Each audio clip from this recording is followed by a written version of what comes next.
Oi, alunos. Espero que todos vocês estejam bem. Então, nós vamos para continuar esse estudo sobre as relações entre os seres vivos. Nós vimos nas últimas aulas que os seres vivos eles se relacionam de várias formas. Eles podem se relacionar entre si, sendo da mesma espécie, ou de espécies diferentes. Eles também se relacionam com o ambiente, só que nós estudamos as relações que os seres eles mantêm um com o outro. E eles podem se relacionar tanto entre si de forma boa, como de uma forma que não vai ser bom para um dos dois. E aqui nós vamos falar sobre a relação que entra a alimentação. É o que nós chamamos de cadeia alimentar. Então, esse estudo é sobre a cadeia alimentar e sua importância para o fluxo de energia na biosfera. Porque vocês já aprenderam sobre isso no início do ano, nós falamos em ecologia, né, um pouquinho sobre a fotossíntese, sobre a questão, né, dos seres, como eles se alimentam, por que eles se alimentam, por que eles respiram, né? Então, tudo isso é para que haja energia, né? Tanto para realizar as atividades, quanto para o próximo que vai se alimentar. Então, vamos lá. Sol, capim, boi, ser humano. De que forma esses e outros seres vivos dependem uns dos outros? E de que forma eles dependem do sol? Boa pergunta, né? Então vamos ver. Obtendo energia para viver. Todos os seres vivos precisam de energia para produzir as substâncias necessárias à manutenção da vida e à reprodução. Então, nós, para realizar as atividades que a gente realiza, nós precisamos de energia. E aí eu já fiz essa pergunta no início do ano. Como que nós conquistamos a energia? Então, os seres vivos, eles obtêm a energia basicamente de duas maneiras. Os clorofilados, através da energia do sol. E os não clorofilados a partir do consumo dos clorofilados. O que são os clorofilados? São aqueles que têm clorofila nas suas células, ou seja, os seres autótrofos, plantas e algas, né? Os vegetais e as algas. Eles são seres clorofilados. Os não clorofilados são todos os demais seres, bactérias, fungos, protozoários, né? As algas são protistas, mas dentro do grupo dos protozoários não só tem algas, né? Tem outros tipos de protozoários, então entram esses que não são algas, tá? Os animais, né? Todos esses são não clorofilados. Então, o que é a cadeia alimentar? Ao comer um bife, mastigamos a carne de um boi que se alimentou de capim. Este é um exemplo bem simples de cadeia alimentar. Então, você vê que a gente está falando do ser humano que comeu um bife. Esse bife normalmente é de carne de gado, né? Então, esse gado, ele se alimentou de capim. Então, nós temos 3 seres envolvidos aqui nessa relação, dessa cadeia alimentar. Eles se relacionam através dessa cadeia alimentar. O capim serve de alimento para o boi. E o boi, quando abatido, vai servir de alimento para o ser humano.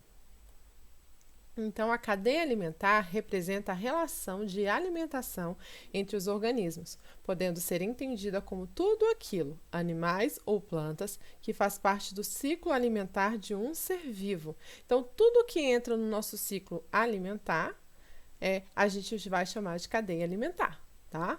Então, não é só o ser vivo, porque assim, você vai comer um boi inteiro, você está comendo a parte de um boi. É igual você falar que eu comi uma maçã.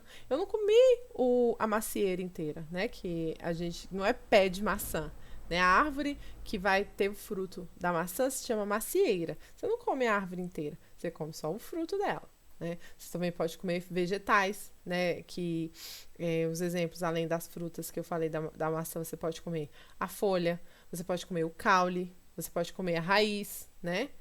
Então, tem várias partes e aí entra também como parte da cadeia alimentar. Não é só o ser vivo inteiro. Então, a gente representa sempre nessa sequência.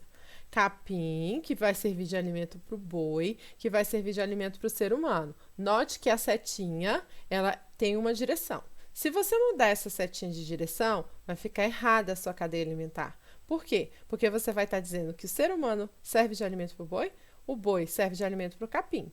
Então, não pode mudar o sentido da seta. O sentido da seta sempre é adiante, tá? Sempre é nesse sentido, indo para frente. Então, vem o capim, o boi e depois o ser humano. as setas indicam serve de alimento para capim, serve de alimento para boi, boi serve de alimento para ser humano. Então, é sempre assim que você deve falar e escrever. Você também pode representar uma cadeia alimentar através de figuras, de imagens, de desenho, tá? E aí, se for nesse sentido aqui que a gente tem, porque ali a gente viu ele na horizontal, agora a gente está vendo na vertical, tá? Então, na vertical, nós vamos ter sempre indo a setinha vindo lá de baixo, começando das plantas, e vem os insetos, depois os insetos maiores, que se alimentam dos menores. Na sequência aí nós temos um sapo, que vai servir de alimento para a cobra, que vai servir de alimento para esse gavião, tá? Então, a gente pode representar a cadeia tanto na horizontal, quanto na vertical. Na vertical, normalmente, a gente usa imagens, tá? E na horizontal, a gente usa os termos.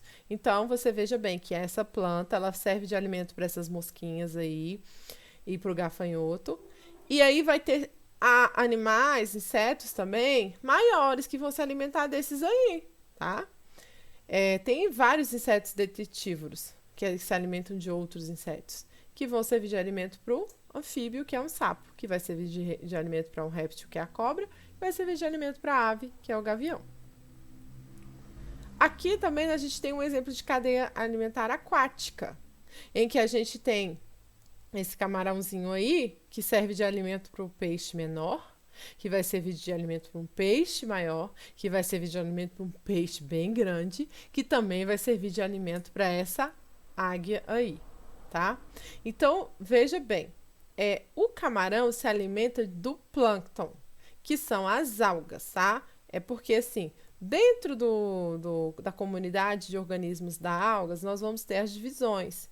E vai ter fitoplâncton, zooplâncton. Mas esses detalhes eu não vou entrar por agora, tá bem? Então, basta você saber que tá também na sequência na vertical e você vai olhar sempre começando lá de baixo para cima, tá bom? E a cadeia alimentar, a gente pode observar, a partir das três anteriores que a gente viu, que os organismos conseguem alimento comendo outro ser vivo, menos as plantas e algas que ficam no início da cadeia, né? Então, vocês viram que as plantas e as algas, elas estão no início das cadeias. Isso, o que acontece? Como elas se alimentam? Então, foi o que a gente estudou no início do ano.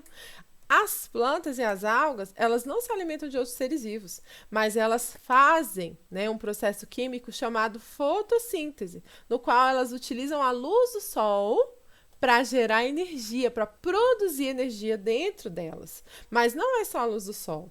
Elas necessitam do gás carbônico, elas necessitam de sais minerais, da água. Então, é um processo químico que ocorre no interior do organismo, planta ou alga, que chama-se fotossíntese, porque é a síntese na presença de luz. Foto, luz. Síntese, produção. Então, produz alimento na presença de luz. O alimento é a glicose, tá? Que é a energia que a gente chama aqui.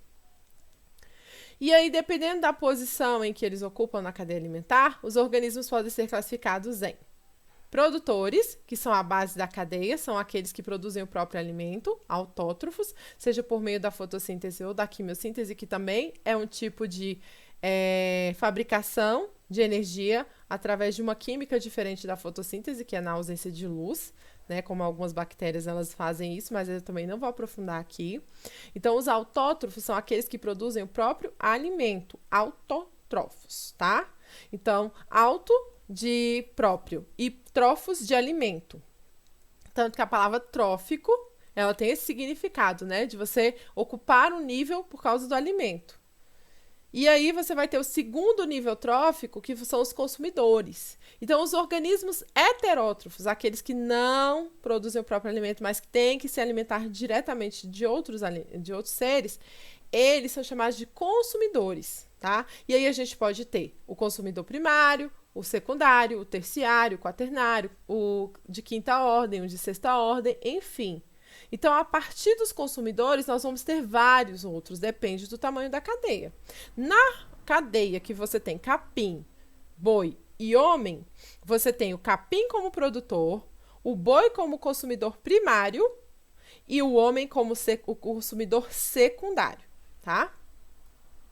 Os decompositores são quem? São aqueles que realizam a transformação da matéria orgânica, devolvendo ela para o ambiente. Lembra que a gente também estudou isso no início do ano? A gente falou sobre isso aqui. Isso aqui é uma recapitulação, é uma revisãozinha de tudo que a gente viu para fechar o conteúdo das relações ecológicas, tá? Então, os decompositores são aqueles que trabalham, transformam a matéria, normalmente a matéria morta, ou restos, né, da matéria viva que morreu, ou fezes, urina. Eles se alimentam disso aí e o produto desse alimento volta para o ambiente. Quem são eles? Bactérias e fungos, tá? Então, aqui, mais uma vez, a cadeia alimentar que a gente viu, a gente tem o capim como produtor, o boi como consumidor primário e o homem como o consumidor secundário. Quando o homem morre, quem entra em cena? Os decompositores. Mas eles não podem ser chamados de consumidores terciários, por exemplo. Por quê? Porque eles não estão se alimentando do homem, matando o homem para se alimentar, não. Né? Eles têm que esperar o processo todo da vida acontecer para eles poderem se alimentar. Claro que isso está acontecendo o tempo inteiro no ambiente, né?